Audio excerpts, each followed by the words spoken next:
நிர்ணயிக்கப்பட்ட கால அளவு. வாக்குறுதி சீட்டு என்பது ஒரு குறிப்பிட்ட தொகையை குறிப்பிட்ட நேரத்திலோ அல்லது கேட்கும் போதோ அல்லது பார்வையின் போதோ மற்றொரு நபருக்கு கொடுப்பதாக கூறும் வாக்குறுதி. வழக்கு என்பது மேல்முறையீடு மற்றும் விண்ணப்பத்தை உள்ளடக்கியது. பொல்லாங்கு குற்றம் டார்ட் என்பது உரிமையில் தவறாகும், ஆனால் நம்பிக்கை துரோகம் மற்றும் ஒப்பந்த மீறலை இது உள்ளடக்காது. அறங்காவலர் என்பது இரவல் பெயர் கொடுப்பவர், பினாமி, அனுமானத்தை மீட்ட பின்னரும் அனுபவத்தில் இருக்கும் கடன் கொடுத்தவர், உரிமையின்றி தவறான அனுபவத்தில் இருக்கும் நபர் ஆகியோரை உள்ளடக்காது. பிரிவு 3. பிரிவு 4 24க்கு உட்பட்ட உரிய காலத்தில் தாக்கல் செய்யப்படாத வழக்கு மேல்முறையீடு மற்றும் விண்ணப்பங்கள் தள்ளுபடி செய்யப்படும். வாதுரை தகுந்த அலுவலரிடம் தாக்கல் செய்யப்படும் போது, வறியவர் விண்ணப்பம் அனுமதி கோரி தாக்கல் செய்யப்படும் போது, கோரிக்கை முதன்முறையாக நிறுவனத்தை மூடியதால் ஏற்பட்ட கோரிக்கையை தீர்ப்பவரிடம் அபிஷியல் லிக்விடேட்டர் சமர்ப்பிக்கும் போது தாக்கல் செய்ததாக கருதப்படும். சரியீடு செட் ஆஃப் அல்லது எதிரீடு கவுண்டர் கிளைம் என்பது தனி வழக்காகும். சரியீடு எந்த வழக்கில் கோருகிறோமோ அந்த வழக்கு தாக்கல் செய்யப்பட்ட நாளில் தாக்கல் செய்ததாக கருதப்படும். எதிரீடு என்பது கோரும்போது தாக்கல் செய்ததாக கருதப்படும். இயக்க அறிவிப்பு விண்ணப்பம் நோட்டீஸ் ஆஃப் மோஷன் உயர்நீதிமன்றத்தின் தகுந்த அலுவலரிடம் கொடுக்கும் போது தாக்கல் செய்ததாக கருதப்படும். பிரிவு 4. காலவரையறை முடியும் நாள் நீதிமன்றம் மூடியிருந்தால் அடுத்து செயல்படும் நாளில் தாக்கல் செய்யலாம். ஒரு நாளின் வேலை நேரத்தின் ஒரு சில மணி நேரம் நீதிமன்றம் மூடினாலும் முழுவதுமாக மூடியதாக கருத வேண்டும். பிரிவு 5. மேல்முறையீடோ அல்லது விண்ணப்பத்திற்கோ உரிமையில் நடைமுறை சட்டம் கட்டளை முறை 21 கீழ் தாக்கல் செய்யப்படும் விண்ணப்பம் நீங்களாக தகுந்த காரணங்களுக்காக வரையறை நீட்டிக்கப்படலாம். விண்ணப்பதாரர் அல்லது மேல்முறையீட்டாளர் உயர்நீதிமன்றத்தின் வழிகாட்டுதல் அல்லது தீர்ப்பை தவறாக புரிந்து கொண்டதால் ஏற்படும் தாமதம் தகுந்த காரணமாகும். பிரிவு 6. பின்வரும் நபர்கள் அல்லது சூழ்நிலைகளில் வழக்கு அல்லது ஆணை நிறைவேற்றும் மனுவை தாக்கல் செய்யலாம். இளம்படியார் அல்லது பித்து பிடித்தவர் அல்லது முட்டாள் ஆகியோர் தகுதியின்மை நீங்கிய பின், ஒரே சமயத்தில் 2 தகுதியின்மை அல்லது ஒன்றின் பின் ஒன்றாக தகுதியின்மை இருந்தால் 2ம் தீர்ந்த பின், மரணம் வரை தகுதியின்மை தொடர்ந்தால், மரணத்திற்கு பின் சட்டவாரிசு, சட்டவாரிசுக்கு தகுதியின்மை இருந்தால் பிரிவு 6.1 மற்றும் 6.2 பொருந்தும். தகுதியின்மை தீர்ந்த பின் ஆனால் கால வரையறைக்குள் ஒருவர் இறந்தால் அந்த கால வரையறைக்குள் அவரது சட்டவாரிசு. கருவும் இளம்படியார் ஆகும். பிரிவு 7. கூட்டாக பலர் வழக்கோ அல்லது ஆணை நிறைவேற்றும் மனு தாக்கல் செய்யும் சூழ்நிலை இருப்பின் அதில் ஒருவர் தகுதியின்மை அடைந்தால் அவரின் சம்மதமின்றி வழக்கு அல்லது ஆணை நிறைவேற்றும் மனு தாக்கல் செய்ய முடியும் என்றால் கால வரையறை அனைவருக்கும் எதிராக தொடங்கிவிடும். இந்த பிரிவு அசையா சொத்து உட்பட அனைத்து கடன்பாடுகளுக்கு எதிராகவும் பொருந்தும். விதாட்சரா சட்டத்தின் கீழ் ஒரு மிந்து கூட்டு குடும்பத்தின் சொத்தை நிர்வகிக்கும் மேலாளர் அந்த குடும்பத்தின் நபர்களுடன் சம்மதம் பெற தேவையில்லை. பிரிவு 8. பிரிவு 6 மற்றும் பிரிவு 7 முன்வாங்குரிமை பிரியம்டிவ் ரைட் நிறைவேற்றத்திற்கு பொருந்தாது மற்றும் தகுதியின்மை நீக்கியதில் இருந்தோ அல்லது தகுதியின்மை உள்ளவரின் மரணத்திற்கு பின் 3 வருடத்திற்கு மேல் காலவரையை நீட்டிக்காது. பிரிவு 9. ஒருமுறை கால வரையறை தொடங்கிவிட்டால் அது மற்ற எந்த தகுதியின்மையின் அடிப்படையிலும் நிற்காது. ஆனால் கடன் கொடுத்தவரின் சொத்தை கடன் பெற்றவர் நிர்வகிக்கும் வரை கடன் திரும்ப பெறுவதற்குண்டான வழக்கு தொடர்வதற்குரிய கால வரையை நிறுத்தி வைக்கப்படும். பிரிவு 10. அறங்காவலர் அல்லது அவரது பிரதிநிதி அல்லது அவரது உரிமை மாற்று மறுபயனின்றி கொடுக்க வேண்டும் ஆகியவற்றுக்கு எதிராக வழக்கு தொடுக்க எந்த காலவரையும் இல்லை. இந்து, இஸ்லாமிய மற்றும் புத்த மதத்தின் அறக்கட்டளை நிர்வகிப்பவர் அறங்காவலர் ஆவார். பிரிவு 11. காலவரையறை சட்டத்தின் அதிகார எல்லைக்குட்பட்ட இடத்தில் வழக்கு தாக்கல் செய்யப்படுமானால் இந்த சட்டம் வெளிநாட்டில் ஏற்படுத்தப்பட்ட ஒப்பந்தத்தையும் கட்டுப்படுத்தும். வெளிநாட்டு சட்டத்தின் காலவரையறை பின்வரும் சூழ்நிலையில் வழக்கில் எதிர்வாதமாக வைக்கப்படலாம். வெளிநாட்டின் சட்டத்தின் காலவரையறையின் கீழ் ஒப்பந்தமே காலாவதியாக இருந்தால், வெளிநாட்டு சட்டம் ஒப்பந்தத்திற்கு குறிப்பிடும் காலவரையறையின் போது ஒப்பந்தத்தின் அனைத்து நபர்களின் உறவிடும் வெளிநாடாக இருக்கும் பட்சத்தில். பிரிவு 12. கால வரையறை தொடங்கும் நாள் விளக்கப்படும். தீர்ப்பின் நாள் மற்றும் தீர்ப்பு நகல் பெற தேவையான நாட்கள் விளக்கப்படும். தீர்ப்பின் நகல் பெற விண்ணப்பம் தாக்கல் செய்யும் நாளுக்கு முன்பாக நீதிமன்றம் தீர்ப்பை தயார் செய்ய எடுத்துக்கொள்ளும் நேரம் விளக்கப்படாது. பிரிவு 13. நன்னம்பிக்கையின் அடிப்படையில் தாக்கல் செய்த வறியவர் முன் நிராகரிக்கப்பட்டால் அந்த வழக்கு காலம் விளக்கப்படும் மற்றும் வறியவர் தீர்ப்பின் அடிப்படையில் செலுத்தும் வழக்கு கட்டணம் முதல் சந்தர்ப்பத்திலேயே கட்டியதாக கணக்கிடப்படும். பிரிவு 14.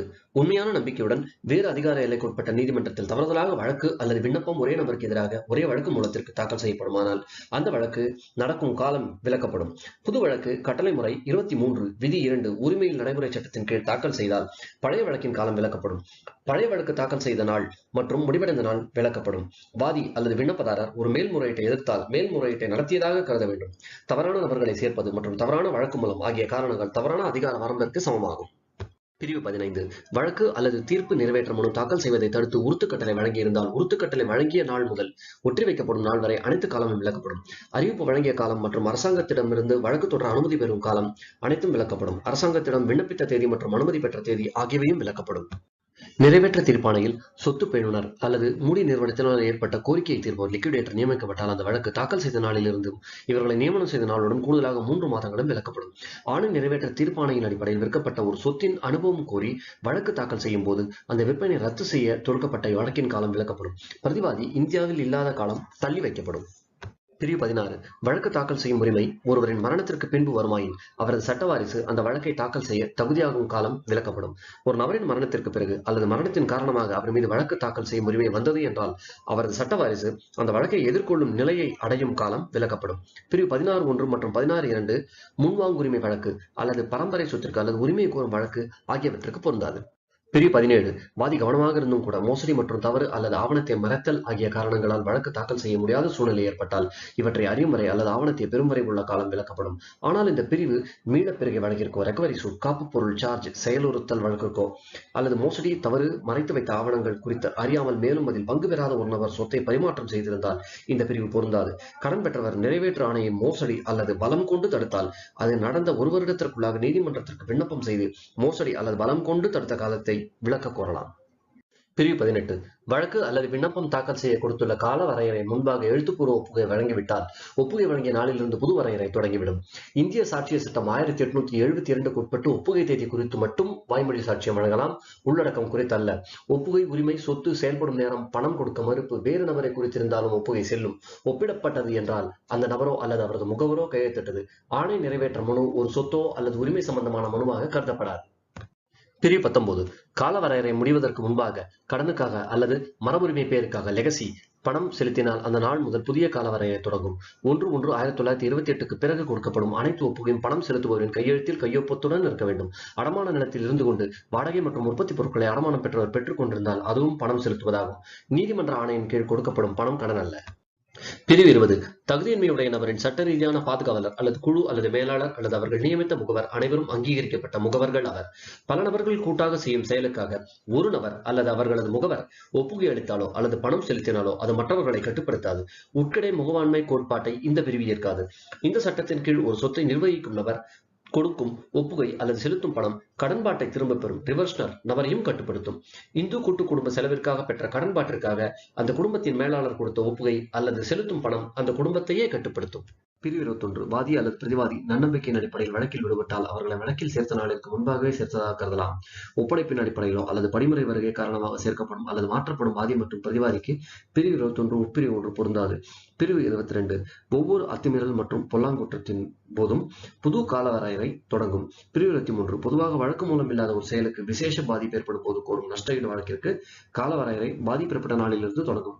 பிரிவு 24 முறையாவணம் ஆங்கில நாட்காட்டியின்படி உருவாக்கப்படும். பிரிவு 25 தனியார் இடத்தில் 20 வருடம், அரசாங்க இடத்தில் 30 வருடம் தடையின்றி அனுபவித்தால் வசதியுரிமை ஈஸ்மெண்ட் பூர்ணமானதாகிவிடும். 20 அல்லது 30 வருடம் கழிந்த பின் 2 வருடத்திற்குள் விளம்புகை பரிகாரம் கோர வேண்டும். வசதியுரிமை தொடர்ந்து 1 வருடம் தடை செய்யப்பட்டால் அல்லது தடை ஏற்றுக்கொள்ளப்பட்டால் வசதியுரிமைக்கு அது தடையாகும்.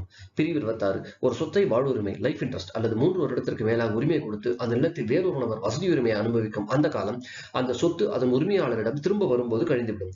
ஆனால் உரிமையாளர் வசதி உரிமையை உடைக்கும் வழக்கை உரிமை திரும்ப பெற்ற 3 வருடத்திற்குள்ளாக தாக்கல் செய்ய வேண்டும். பிரிவு 27 அனுபவ உரிமை கோரும் வழக்கு கால வரையறைக்குள் தாக்கல் செய்யப்படவில்லை என்றால் உரிமை பறிபோய்விடும். பிரிவு 29 இந்த சட்டம் பிரிவு 25 இந்திய ஒப்பந்த சட்டத்தை பாதிக்காது. சிறப்பு அல்லது உள்ளூர் சட்டங்கள் கால வரையறை குறிப்பிட்டிருந்தால் பிரிவு 3 அந்த சட்டத்தின்படி செயல்படும். பிரிவு 4 தொடங்கி பிரிவு 24 வரை அனைத்தும் அந்த சட்டம் அனுமதிக்கும் அளவுக்கு அமல்படுத்தப்படும். திருமணம் மற்றும் விவாகரத்து வழக்குகளுக்கு இந்த சட்டம் பொருந்தாது. பிரிவு 25 மற்றும் 26 மற்றும் துய்ப்புரிமை விளக்கம் இந்திய வசதியுரிமை சட்டம் பொருந்தும் எல்லைகளுக்கு பொருந்தாது. திரையில் காணும் உதாரணத்தை படிப்பதன் மூலமாக பிரிவு 30 தெளிவாக புரிந்து கொள்ளலாம். பிரிவு 31 காலவரையறை சட்டம் கீழ் உள்ள காலவரையறை காலாவதியாக இருந்தால் 1963 சட்டத்தின் கீழ் எந்த வழக்கும் தொடுக்க முடியாது. காலவரையறை சட்டம் 1963 வருவதற்கு முன்பாக உள்ள வழக்கு, மேல்முறையீடு, விண்ணப்பம் ஆகியவற்றுக்கு இந்த சட்டம் பொருந்தாது. இந்த வீடியோ பார்க்குற ஒவ்வொருத்தரும் கட்டாயமா சப்ஸ்கிரைப் பண்ணுங்க. இது யாருக்கு பயனா இருக்குமோ அவங்க கூட இதை ஷேர் பண்ணுங்க. இந்த வீடியோ லைக் பண்ணுங்க. நாம் அனைவரும் ஒருங்கிணைந்து ஒரு கற்றறிந்த சமுதாயத்தை உருவாக்குவோம். நன்றி.